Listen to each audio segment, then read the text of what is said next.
کہ بچوں کے لیے معیاری شوز اور ساکس خریدنے کے لیے پیسے نہ ہونے کا سبب دے کر ریاستی حکومت کے محکمہ تعلیم عامہ نے چندہ لینے کی بات کہی تھی۔ کئی اسکولوں میں بچوں کے بیٹھنے کے لیے کرسیاں اور بینچ تک نہیں ہیں۔ ایسے میں کرناٹک کی حکومت نے گرہ لکشمی منصوبے کی تشہیر کی فوٹو شوٹنگ کے لیے 50 لاکھ روپے خرچ کیے ہیں۔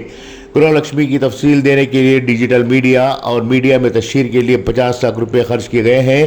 محکمہ اطفال اور خواتین کی بہبودی کی وزارت یہ رقم خرچ کر رہی ہے، جس میں فوٹوگرافرز کا خرچ، اسٹوڈیو کا خرچ، photo editing, video editing, Facebook, Instagram پر ان اشتہارات کو جاری کرنا اس رقم میں شامل کیا گیا ہے۔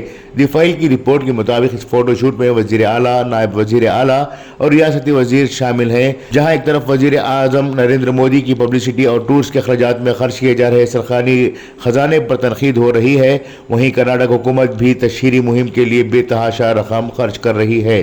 بیورو رپورٹ، انقلاب نیوز، بنگلورو۔